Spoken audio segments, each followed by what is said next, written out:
Alhamdulillahirabbil alamin.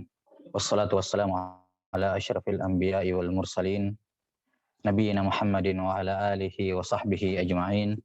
Asyhadu an la ilaha illallah wahdahu la syarikalah wa asyhadu anna Muhammadan abduhu wa rasuluh, amma ba'd.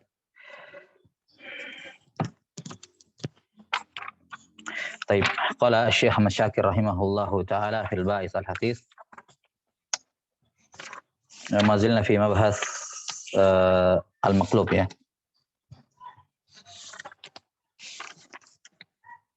Naam. Qala rahimahullahu taala wa qad yaqlibu ba'dul muhadditsina isnada haditsin qasda limtihani ba'dil ulama. Kata beliau rahimahullahu taala, terkadang ada sebagian muhaddisin yang sengaja dengan sengaja memutar sanad ya, untuk menguji sebagian ulama yang lain. Lima'rifati darajati hifdzihim, untuk mengetahui sekuat apa hafalannya. Kama fa'ala ulama'u Baghdad hina qadima alaihimul al-imam Muhammad bin Ismail al-Bukhari rahimahullahu taala fima rawahul Khatib. Sebagaimana dilakukan oleh para ulama Baghdad, muhaddisin Baghdad ya, ketika Al-Bukhari datang kepada mereka. Ini kisah diriwayatkan oleh Al-Khatib Al-Baghdadi rahimahullah dalam tarikhnya, dan juga oleh Ibnu Adi rahimahullah dalam Al-Kamil. Nah, kata beliau, kisahnya, fa'innahum mujtama'u wa amadu ila mi'ati hadithin faqalabu mutunaha wa asanidaha wa ja'alu matna hadha li isnadin akhar wa isnada hadha li matnin akhar. Kata beliau, karena mereka ada 10 orang, mereka berkumpul ya, mengumpulkan 100 hadis. 100 hadis ini kemudian diacak ya, mereka memutar matan dan sanadnya. Mereka menempatkan matan hadis ini di sanad hadis yang lain, dan sanad hadis itu diletakkan di matan hadis yang lain. Ya, dibongkar pasang. Nah, wa fa'uha ila asyrati anfus. Setelah 100 hadis ini diacak, 100 ini dibagikan ke 10 orang, masing-masing 10. Ila kulli rajulin asyarah. Nah, wa amaruhum idza hadarul majlisa yulquna dzalika 'ala al-Bukhari wa akhadul wa'da lil majlis. Mereka menyuruh 10 orang ini, kalau mereka hadir ke majelis, mereka sampaikan masing-masing ya 10 hadis ini kepada Al-Bukhari, dan mereka membuat perjanjian, membuat janji majelis, ya, dan janji temu dengan Imam Al-Bukhari. Fa hadara al-majlis jama'atu ashabil hadits minal ghuraba'i min ahli Khurasan wa ghairihim minal Baghdadiyin. Maka hadirlah di majelis tersebut juga sejumlah ashabul hadis minal ghuraba, yakni maksudnya orang-orang yang mungkin bukan orang asli di situ ya, dari penduduk Khurasan dan selainnya ya, dan juga dihadiri oleh para penduduk Baghdad. Falamma tma'anna al-majlisu bi ahlihi intadaba ilaihi rajulun minal asyarah. Ketika sudah siap semuanya, sudah tenang majelisnya ya, mulailah salah seorang dari 10 orang itu menyebutkan hadis-hadisnya. Fasa'alahu an haditsin min tilkal ahadits la arifuhu. Fasa'alahu an akhar faqala la. Maka dia pun mulai menanyakan hadis yang pertama dari 10 hadis yang dia miliki itu ya, kepada Al-Bukhari, mengatakan saya tidak tahu hadis ini. Kemudian ditanyakan hatta saya tidak tahu hadis ini. Fama zala yulqi dan ba'da wahid hatta faragha min asyrati. Ya, dia terus menyampaikan hadis ketiga, keempat, terus sampai selesai 10 hadis bagiannya dia. Wal Bukhari yaqulu la a'rifu. Ya, Al-Bukhari berkata, tetap saja mengatakan saya tidak kenal atau saya tidak tahu 10 hadis ini. Nah, fakana al-fuhama'u mimman hadara al-majlisa yaltafitu ba'dhum ila ba'din wa yaquluna fahimar rajul. Adapun orang-orang yang bermasalah ada di majelis, orang-orang yang tahui ya, mengerti dan memahami sanad tersebut ya, yang hadir mengatakan atau mereka saling sama lain, dan mereka mengatakan fahimar rajul. Ini paham. Makanya dia mengatakan tidak tahu, karena memang ini tidak ada hadis nyata seperti ini buatan. Nah, kemudian kata beliau, wa man kana minhum ghairu dzalik yaqdi 'ala al-Bukhari bil ajzi wat taqsiri wa qillatil faham. Sementara orang-orang yang tidak paham, yakni bukan pakar di bidang hadis yang hadir di situ, mereka akan menuduh Al-Bukhari ini lemah, ya, kurang ilmunya, kurang pemahamannya, enggak tahu. Masa 10 hadis saja dia tidak tahu. Nah, summan tadaba ilaihi rajulun akharu minal asyara. Kemudian datang orang yang kedua. Kemudian orang yang kedua dari 10 orang tadi, ya, fasalahu an haditsin min tilkal ahaditsil maqlubah. Faqala al-Bukhari la a'rifuhu, falam yazal yulqa ilaihi wahidun ba'da wahid hatta faraga min asyaratihi wal Bukhari yaqulu la a'rifuhu. Sama persis kejadiannya. Summan tadaba ilaihi salisu war rabi'u ila tamamil asyara. Sampai kemudian datang orang ketiga, keempat, sampai ke-10. Semua sama. Jawabannya Al-Bukhari untuk setiap hadis, la a'rifuhu. Hatta faragu kulluhum minal ahadithil maqlubah. Wal Bukhari la yaziduhum ala la a'rifuh. Sampai semuanya selesai, menyebutkan itu totalnya 100 hadis. Yang sudah ditukar-tukar sanad dan matanya. Dan Al-Bukhari hanya mengatakan la a'rifuh. Nah, falamma alim Al-Bukhari annahum qad faragu, iltafata ilal awwali minhum. Setelah Al-Bukhari yakin bahwa mereka sudah selesai, Al-Bukhari menoleh kepada orang yang pertama kali mengujinya. Ya, beliau sudah sadar sebenarnya. Beliau sudah sadar bahwa ini diuji. Dan kita lihat di sini bagaimana mereka semua tidak ada yang mengulangi hadisnya. Al-Bukhari juga tidak mengatakan coba ulang sekali lagi, ya. Enggak. Mereka cuma membaca satu kali, setiap orang hanya membaca satu kali. Iya, 10 hadis tersebut masing-masing dibaca satu kali, 100 hadis semuanya didengarkan satu kali duduk oleh Al-Bukhari. Dan disuruh ulang, ya. Bersama dengan itu beliau sudah hafal 100 hadis tersebut. Walaupun semuanya hadisnya salah. Semua hadisnya apa? Maklub, tapi beliau sudah hafal hanya dari satu kali dengar saja. Satu kali dengar. Kata beliau, maka Al-Bukhari menoleh kepada orang yang pertama. Lantas berkata, faqala, amma hadithukal awal fahuwa kadza, wa hadithukal tsani fahuwa kadza, wa salis wa rabi alal wilai, hatta ata ala tamamil asyarah, faradda kulla matnin ila isnadihi wa kulla isnadin ila matnihi. Adapun hadis kamu yang pertama, ya, maka yang benarnya seperti ini. Ya. Hadis yang kedua itu tadi salah, yang benarnya seperti ini. Yang ketiga, yang keempat sampai ke-10. Beliau mengembalikan setiap matan ke sanadnya dan setiap sanad ke matannya. Wa fa'ala bil akharina misla dzalik. 2 sampai 10 juga diperlakukan seperti itu oleh Al-Bukhari. Wa radda mutunal ahadithi kullaha mutunal ahadithi kullaha ila asanidiha wa asanidaha ila mutuniha fa aqarra lahun nasu bil hifdzi wa az'anu lahu bil fadl. Semuanya dikembalikan ke posisinya semula sehingga orang-orang mengakui hafalan beliau dan mengakui keutamaan beliau. Kata beliau rahimahullahu taala, wa hadzal amalu muharramun an yaqsudahu al-alimu bihi illa in kana yuridu bihi al-ikhtibar. Ikhtibar. Perbuatan semacam ini haram hukumnya, dilakukan dalam keadaan sengaja, kecuali kalau tujuannya untuk menguji. Ya, menguji. Ini syarat yang pertama pembolehannya, yaitu tujuannya hanya untuk menguji. Ada syarat yang lain, syarat yang kedua kata beliau, wa syartul jawazi kama qalahu al-Hafidz Ibnu Hajar, alla yastamirra alaihi bal yantahi bintihail hajah. Ya, bahwa maklubnya itu ujiannya tersebut, yakni membawakan hadis-hadis yang salah untuk menguji, itu tidak boleh berlangsung terus-menerus. Bahkan ya harus dihentikan ketika hajat sudah terwujud. Maksudnya di sini mereka sudah tahu Al-Bukhari, sudah diukur, sudah ketahuan bagaimana dhabutnya beliau yang kuat. Maka misalnya ya, seandainya mereka melakukan ujian yang kedua, besoknya diuji lagi Al-Bukhari, maka itu sudah jatuh dalam perkara yang haram.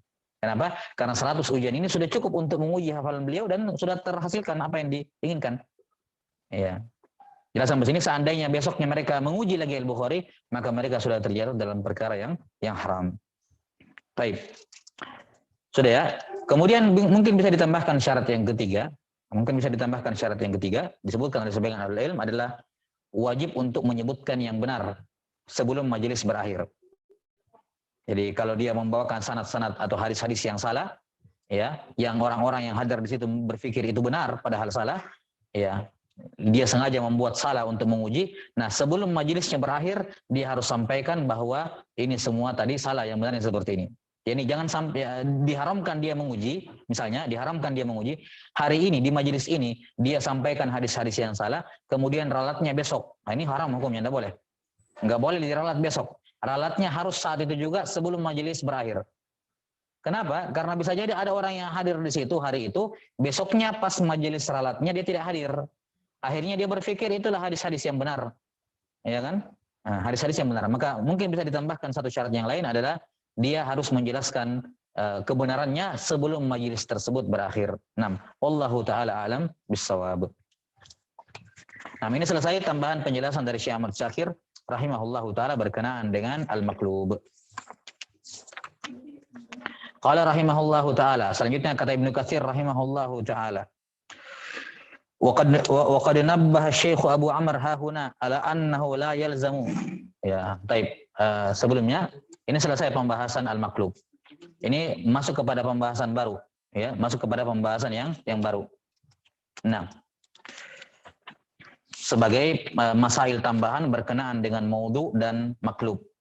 Kata beliau, di dalam pembahasan ini Syekh Abu Amr Ibn Salah mentambih suatu permasalahan, yaitu annahu la yalzamu minal hukmi bi dha'fi sanadil haditsil muayyan al-hukmu bi dha'fihi fi nafsihi idh qad yakunu lahu isnadun akhar illa an yanussa imamun ala annahu la yurwa illa min hadzal wajh.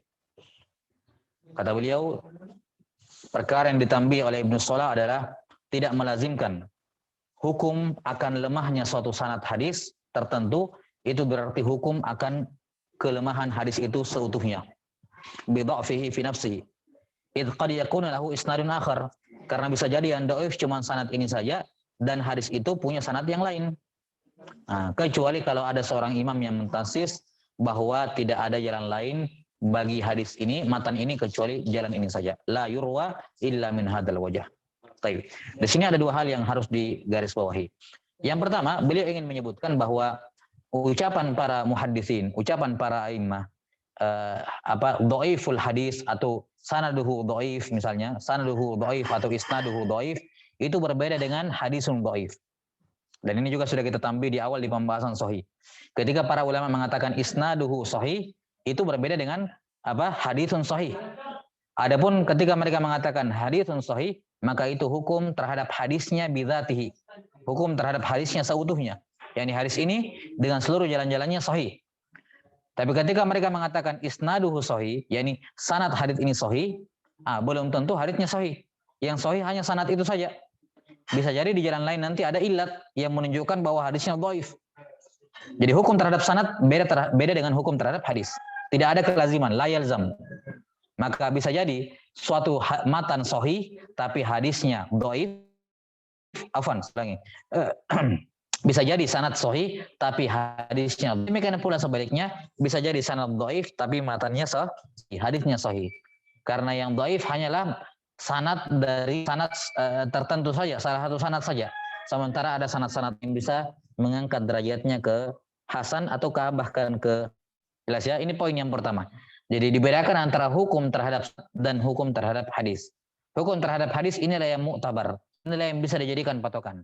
Sementara hukum terhadap sanad itu enggak bisa dijadikan patokan. Yani ketika dikatakan sanadnya sahih, belum tentu sahih. Ketika dikatakan sanadnya dhaif, belum tentu juga sanadnya belum tentu hadisnya dhaif. Jelas ya? Wallahu a'lam bissawab. 6.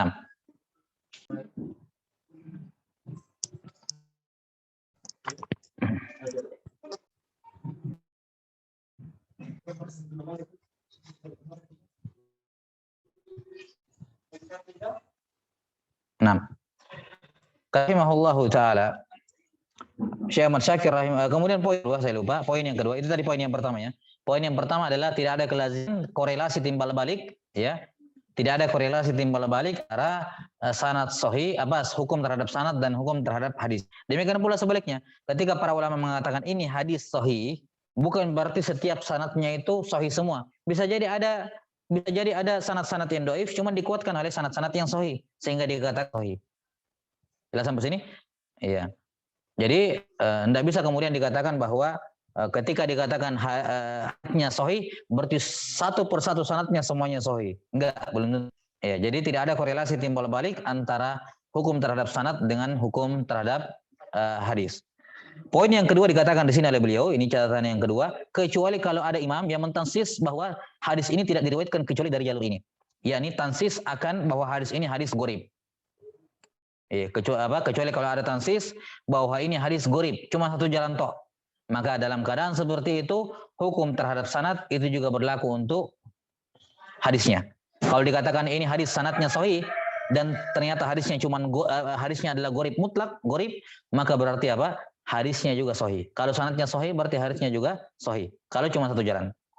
Cuman yang butuh digarisbawahi di sini bahwa tidak selamanya ungkapan yang disebutkan di sini menunjukkan hadis tersebut gharib mutlak. La yurwa illa min hadzal wajh. Yang paling sering menggunakan ucapan ini adalah Imam Tirmidzi dalam sunannya, dalam Jami'.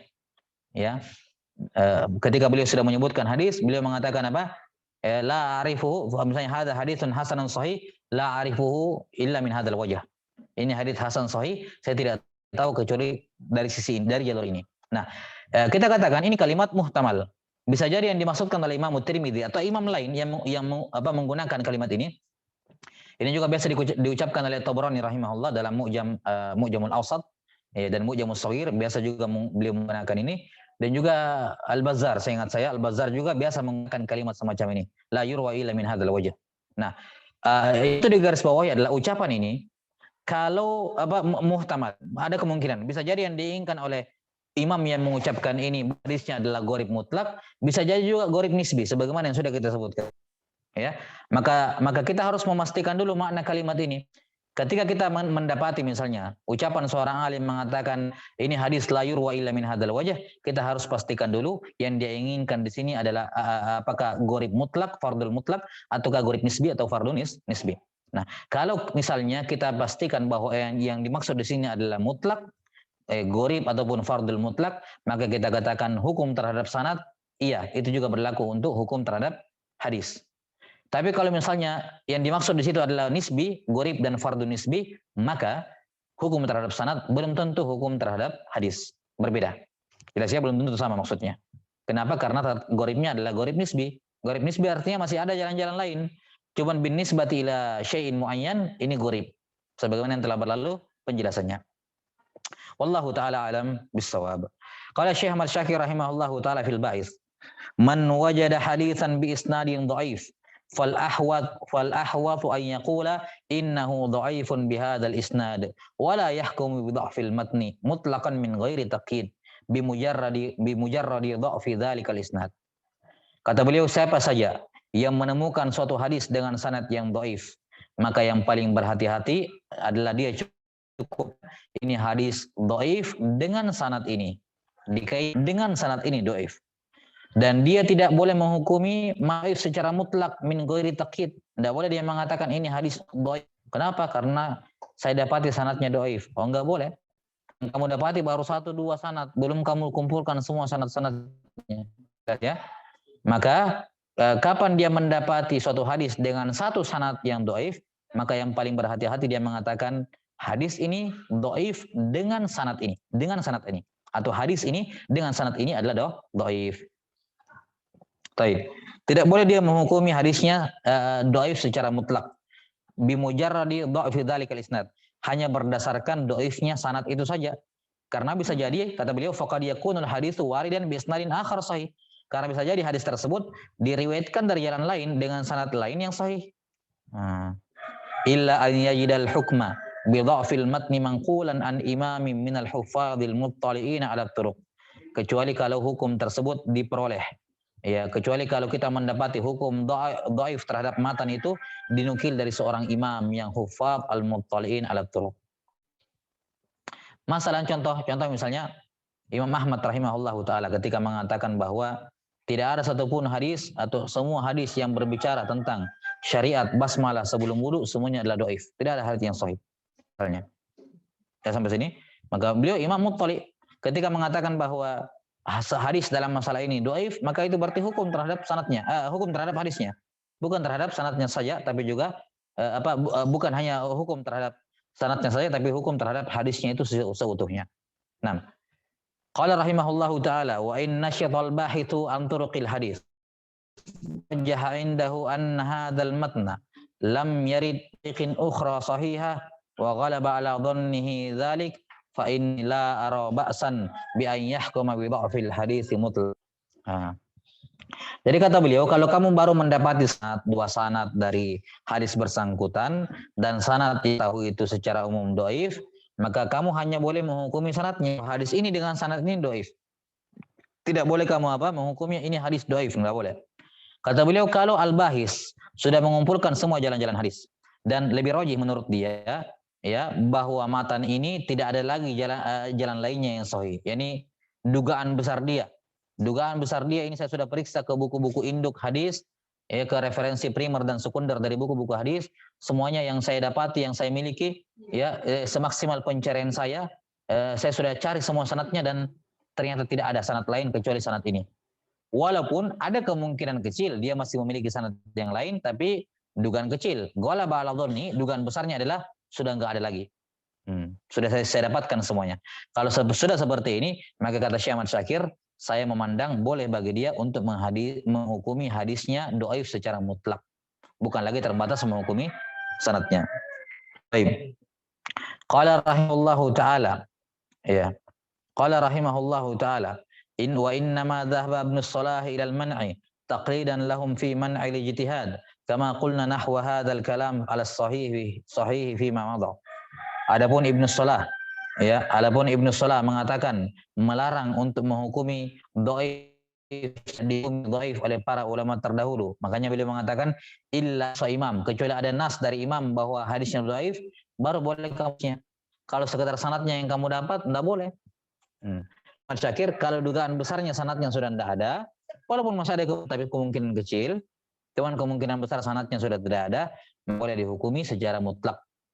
Ya, kata Syekh Ahmad Syakir kan, adapun Ibnu Shalah berpendapat demikian karena sudah berlalu ya mazhabnya Ibnu Shalah adalah melarang ijtihad dalam hadis.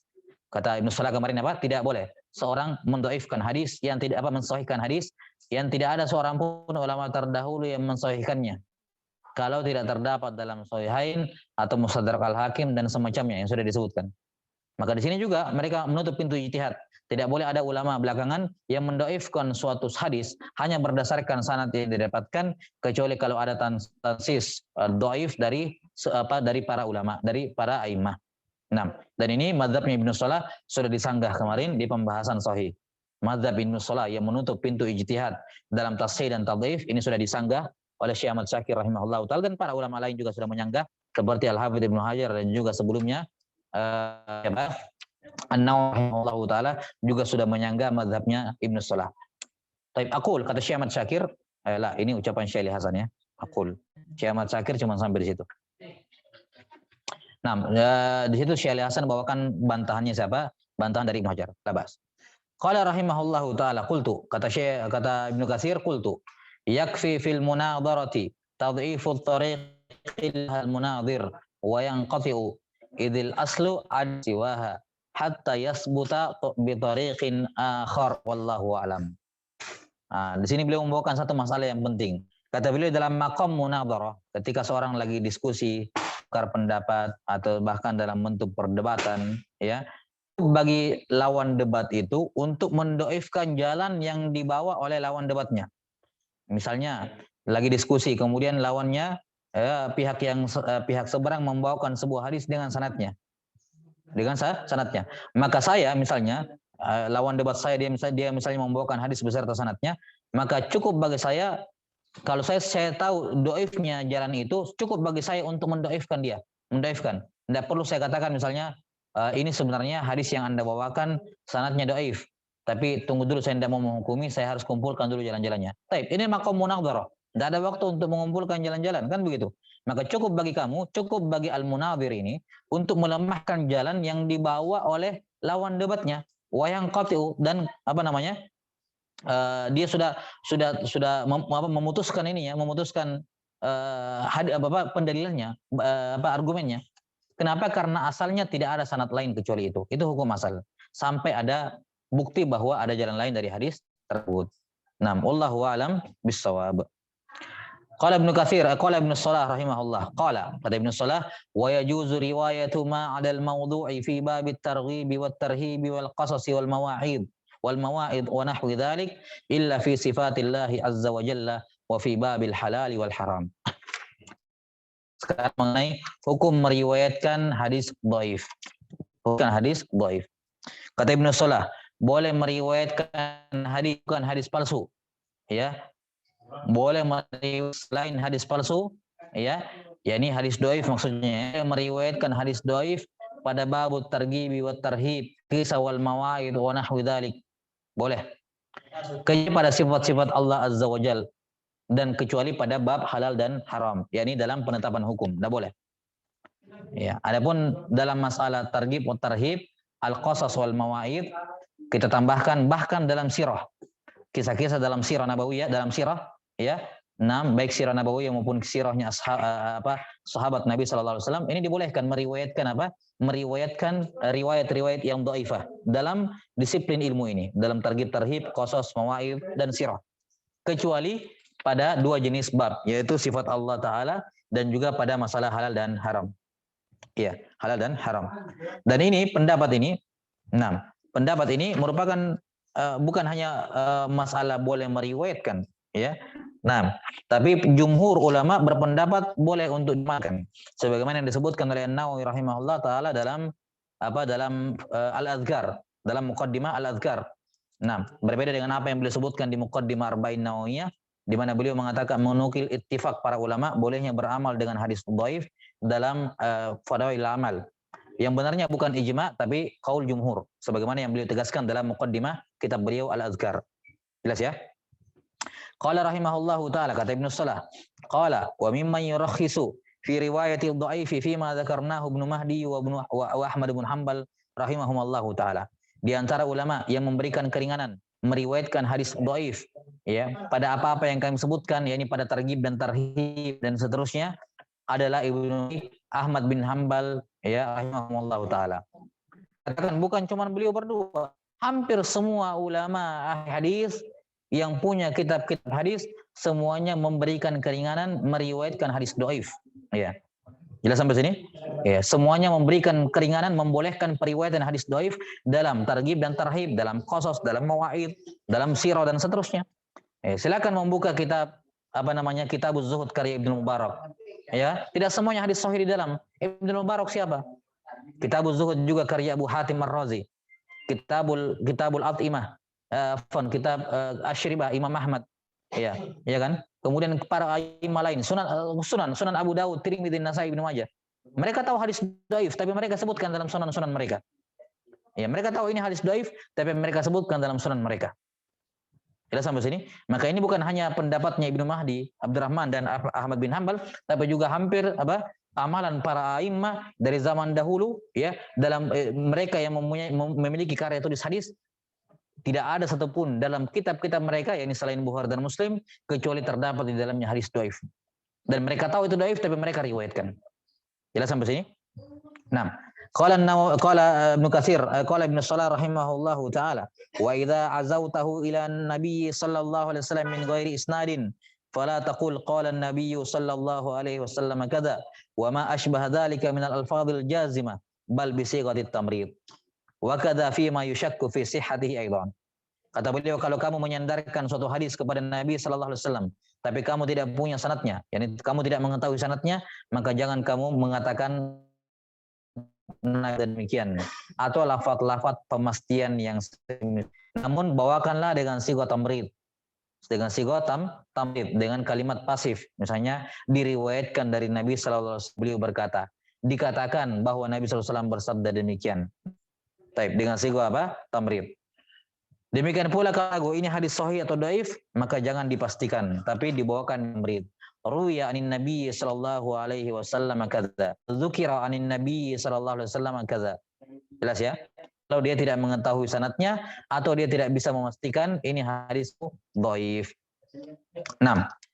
Qala Syekh Ahmad rahimahullahu taala menutup pembahasan ini, kata beliau, man naqitan sahihan bi ghairi isnadihi wajaba an yadhkura ghatil jazmi fa yaqulu mathalan qala Rasulullah sallallahu alaihi wasallam. Siapa saja yang menukil hadis sahih tanpa sanad, maka dia wajib menyebutkannya dengan sighatul jazm. Misalnya dia qala Rasulullah sallallahu alaihi wasallam. Misalnya hadis terdapat dalam Sahih Bukhari dan Sahih Muslim. Ya sudah, dia kata Ibnu Katsir, kata Syekh Ahmad Syakir, wajib dia mengatakan qala Rasulullah, karena itu istilah yang masyhur. Kapan dijazamkan berarti sahih. Justru kalau dalam riwayat Bukhari Muslim kemudian dia menggunakan kafiyah atau dzukira, nah ini khawatirnya orang salah paham, dikira ini hadis atau belum jelas, padahal riwayat Bukhari Muslim. Makanya kata Ibnu Katsir, kata Syekh Ahmad Syakir, kalau memang hadisnya sahih, dan dia bawakan sanad, ya dia sebutkan dengan sigatul jazm untuk menghilangkan dari orang. Ya. Atau kalau misalnya hadisnya riwayat Abu Daud, riwayat At-Tirmidzi atau riwayat Ahmad, tapi dinyatakan sahih oleh mereka. Mereka mensahihkan, An-Nasai mensahihkan, Tirmidzi mensahihkan hadisnya, Imam Ahmad meriwayatkan, kemudian beliau sendiri mensahihkan. Nah, ini tidak ada masalah. Dia membawakan dengan sigatul jazm. Kenapa? Dia tahu ini sahih. Oh, riwayat Bukhari Muslim. Oh, disahihkan Ahmad, disahihkan Tirmidzi, disahihkan Abu Daud. Ada ulama yang mensahihkannya, maka dia mengatakan, ini hadis sahih. Sudah. Kapan dia meyakini itu hadis sahih, maka wajib disebutkan secara jazm. Wa yaqbahu jiddan an yadhkurahu bi sighatit tamridi allati tush'ir bi dha'fil hadis. Bi dha'fil hadis, dan sangat merupakan tindakan yang sangat buruk kalau dia menyebutkan hadis sahih tapi dengan sighat tamrid. Yang mana sighat tamrid mengisyaratkan, mengesankan seakan-akan hadisnya dhaif. Jangan dia lakukan itu. Li'alla yaqa fi nafsil qari'i was-sami' annahu haditsun ghairu sahih. Agar tidak muncul dalam hati pembaca dan pendengar bahwa itu hadis tidak sahih gara-gara dibawakan dengan sighat tamrid. Kalau memang hadis sahih, ya kami yakin itu sahih, ya bawakan dengan sighatul jazm. Ya. Wa amma idza qala haditsan dha'ifa au haditsan la ya'lamu halahu asahihun am dhaif. Adapun kalau dia menukil, membawakan suatu hadis yang jelas dhaifnya, yakni dia sendiri yakin, dia sendiri tahu ini dhaif. Atau dia tidak tahu ini hadis, misalnya ada hadis dalam riwayat At-Tirmidzi atau ada hadis An-Nasai masalan. Dia membuka Sunan Nasai, kemudian dia menas, tapi dia tidak tahu ada ulama lain yang hadis ini. Kita tahu dalam Sunan Nasai, An-Nasai bukan kitabus sahih, tidak semua hadis di dalamnya sahih. Tidak sampai sini, maka ketika riwayat An-Nasai misalnya, lantas dia tidak mendapati ada ulama yang mengesahihannya, ini termasuk di sini. La ya'lamu halahu. Dia tidak tahu keadaannya. Atau dia buka Musnad Imam Ahmad, dia dapat satu hadis beserta dengan sanadnya, ya, dalam Musnad Ahmad, dan dia tidak mengetahui ada ulama yang mensahihkan hadis tersebut. Maka ini juga termasuk hadis yang tidak diketahui keadaannya. Nah, bagaimana menyikapinya? Bagaimana kalau seorang meriwayatkan hadis yang dia yakin itu dhaif atau dia belum jelas hukumnya sahih atau dhaif? Kata beliau, innahu yajibu an yadhkurahu bi sighatit tamrid. Wajib disebutkan dengan sighatit tamrid. Ka yaqula ruya anhu kada au balagana kada. Telah sampai kepada kami hadis seperti ini. Baik. Wa idza tayaqqana dha'fahu wajaba alaihi an yubayyina anna al-haditsa dha'fun li'alla yaghtarra al-qari'u aw as-sami'. Kapan dia meyakini dhaifnya, ya, dhaifnya hadis tersebut, maka dia wajib untuk menjelaskan bahwa hadisnya dhaif agar jangan sampai ada orang pembaca dan pendengar yang tertipu. Ya. Kita katakan kalau dia memang meyakini itu hadis dhaif, maka dia bisa melakukan dua hal. Kalau dia tahu ini hadis yang saya mau bawakan ini dhaif, maka dia bisa melakukan dua hal. Hal yang pertama, dia sebutkan hadis dhaif tersebut, kemudian dia menjelaskan kedhaifannya. Ya, dia menjelaskan kedhaifannya. Atau cara yang kedua, ini juga ditempuh oleh sebagian ulama, adalah bawakan dengan sanadnya. Karena kapan kamu sudah bawakan hadis itu dengan sanadnya, maka kamu sudah lepas tanggung jawab. Ini dahnya sudah di tangan orang yang membacanya. Dan ini yang mereka tahu itu hadis dhaif. Mereka sebutkan dalam sunan mereka, tapi disebutkan dengan sanadnya. Ya kan? Mainadahu faqad halak, kata sebagian ulama. Siapa yang menyebutkannya untuk suatu hadis, maka dia telah mengihalah kamu. Ya, yang pas tanggung jawab. Ya, dia telah memalingkan mengatakan kamu, silakan untuk mengecek sendiri sanadnya. Nih, saya sudah sebutkan sanadnya, kamu sendiri yang mencari tahu. Jelas ya? Maka kalau dia meyakini itu hadis dhaif, bisa dia membawakannya dengan catatan dia menjelaskan kedhaifannya, ataukah misalnya dia menyebutkan dengan sanadnya. Qala rahimahullah wa la yajuzu lin-naqili an yadhkurahu bi sighatil jazm li'annahu yuhimu ghairahu anna al-haditsa sahihun. Tidak boleh bagi dia yang orang yang menukil tersebut untuk membawakannya dengan sighatul jazm. Ya, karena itu bisa mengesankan orang lain, memberikan kesan pada orang lain bahwa itu hadis sahih. Khususan idza kana an-naqil min ulama'il hadis. Apalagi kalau dia selaku yang menukil, dia dikenal sebagai ulama hadis. Maka tidak boleh dia membawakannya dengan sighatul jazm kalau dia yakin itu dhaif. Karena itu bisa menipu orang. Alladzi yasikun nasu binaqlihim, yang mana orang-orang percaya akan nukilannya. Wa yadhunnuna annahum la yansibuna ila Rasulillah SAW syai'an, yang mereka lam yajzimu bi sihhati nisbati ilaihi, di mana masyarakat awam percaya kepada mereka bahwa mereka tidak mungkin menisbatkan kepada Nabi sallallahu alaihi wasallam sesuatu yang mereka belum pastikan kesahihannya. Nah, maka kapan dia mengatif, maka tidak boleh dia membawakan dengan sigatul jazm. Itu bisa mengadakan penipuan. Kata beliau, wa qad waqa'a fi hadzal khatir minal muallifin rahimahumullah wa tajawaza anhum. Dan ini termasuk kesalahan yang banyak terjadi di kalangan para penulis rahimahumullah wa tajawaza anhum. Nah, kemudian Allah taala wa qad ajaza ba'dhum riwayat ad-dhaif min ghairi bayani dha'fihi bi syurut. Nah, sebagian ulama ada yang membolehkan boleh meriwayatkan hadis dhaif tanpa menjelaskan sisi kedhaifannya dengan beberapa syarat. Syarat yang pertama, awalan an yakuna al-haditsu fil qasasi awil mawa'id aw fadailil amal aw nahwi dzalik mimma la yata'allaqu bi sifatillahi ta'ala wa ma yajuzu lahu wa yastahilu alaihi subhanahu wa la bi tafsir qur'ani wa la bil ahkami wa la kal halali wal harami wa ghairihima. Syarat yang pertama, matan hadisnya itu berkenaan dengan kisah. Baik kisahnya Nabi, sirah Nabi ataupun sirah para sahabat.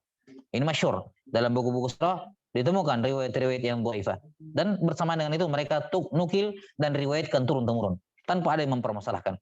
Nah, ataukah misalnya hadisnya berupa mau'idhah atau fadailul amal, maka yang seperti dan selainnya tidak berhubungan dengan sifat-sifat Allah Ta'ala, tidak berhubungan dengan tafsir Quran, tidak berhubungan dengan hukum-hukum halal dan haram. Syarat yang kedua, saniyan an yakuna dha'fu fihi ghairu syadid. Kedaifannya bukan dhaif yang parah, tapi dhaif yang ringan. Fayakhruju man infarada minal kadzdzabina wal muttahamina bil kadzib walladzina fahusha ghalab. Maka dikecualikan darinya riwayat orang dusta dan muttahamin bil kadzib dan orang yang parah dalamnya. 6, yakni yang dhaif jiddan. Syarat yang ketiga, ayyan darja tahta aslin ma'mulin bihi. Maksud di dalamnya, di dalam hadis dhaif tersebut itu terdapat hadis yang sahih. Ya, jadi hadis dhaif tersebut tidak mengisbat amalan, tapi dia mengisbat fadail. Rabi'an alla ya'taqida 'indal amali bihi thubutahu bal ya'taqidul ihtiyab. Dia tidak meyakini bahwa ini hadis sabit dari Nabi SAW ketika diamalkan. Namun yang dia yakini adalah ini berjaga-jaga. Memang ini hadis dhaif, tapi karena dhaifnya ringan, ada kemungkinan dia sahih. Maka saya amalkan min babil ihtiyab. Jelas ya? Taib, ini pendapat sebagian ahlul ilm.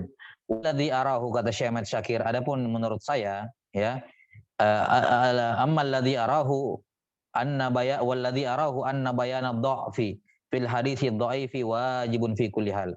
Menurut saya wajib menjelaskan kedhaifannya hadis dhaif secara mutlak pada segala keadaan. Lianna tarkal bayani yuhimul muttali alaihi annahu haditsun sahihun. Karena tidak menjelaskannya akan memberikan kesan kepada orang yang melihatnya bahwa itu hadis sahih. Khususan idza kana an-naqilu lahu min ulama'il hadis alladzina yurja'u ila qaulihim fi dzalik. Apalagi kalau yang menukil ini kemudian dia diam-diam saja, dia tahu itu dhaif tapi dia diam-diam saja. Apalagi kalau dia termasuk ulama hadis yang ucapannya dijadikan rujukan dalam masalah ini. Maka orang-orang percaya kepadanya, semakin wajib bagi dia untuk menjelaskan. 6. Wa annahu la farqa bainal ahkami wa bainal amal. Dan menurut saya juga yang paling kuat ada perbedaan antara ahkam dengan fadail amal wa nahwiha bi adamil akhdhi bi riwayatil dhaifah. Dalam hal tidak boleh beramal dengan riwayat yang dhaif. Bal la hujjata li ahadin illa Rasulullah sallallahu alaihi wasallam min haditsin sahihin aw hasan. Bahkan tidak boleh ada kewajiban terhadap seorang pun kecuali apa yang sahih dari Nabi sallallahu alaihi wasallam berupa hadis sahih atau hasan. Wa amma ma qalahu Ahmad bin Hanbal wa Abdurrahman bin Mahdi wa Ibnu Mubarak, idza rawaina fil halali wal harami shaddadna wa idza rawaina fil fadaili wa nahwiha tasahalna. Adapun maksud ucapan Ahmad, Abdurrahman bin Mahdi dan Ibnu Mubarak, mereka mengatakan kami kalau meriwayatkan dalam halal dan haram kami ketat. Tapi kalau meriwayatkan dalam fadail kami tidak ketat, kami lebih melonggarkan batasan. Fa inna ma yuriduna bihi fi ma urajjihu wallahu a'lam anna at-tasahula innama huwa fil akhdhi bil haditsil hasan alladhi lam yasil ila darajatis sihah.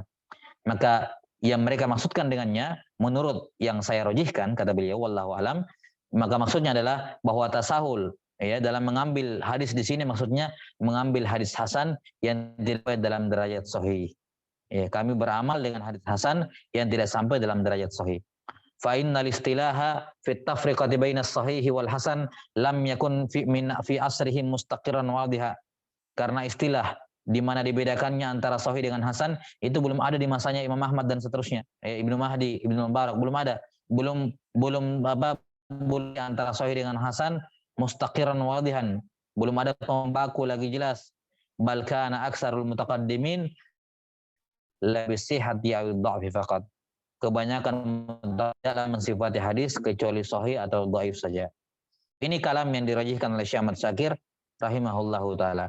Dan kita akan jelaskan nanti qauli shawab apa yang dirajihkan oleh jumhur ulama dalam masalah ini mengenai bolehnya meriwayatkan bahkan bolehnya beramal dengan hadis dhaif dalam fadailul amal dan juga pada hal-hal lain yang akan disebutkan nanti biidznillah taala.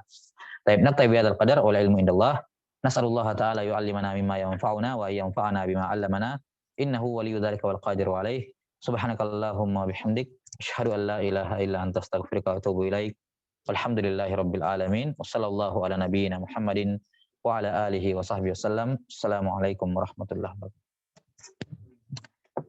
Taib Afan, tolong dikirimkan ya rekamannya. Kalau bisa malam ini tolong dikirimkan. Nah, insyaallah Ustaz.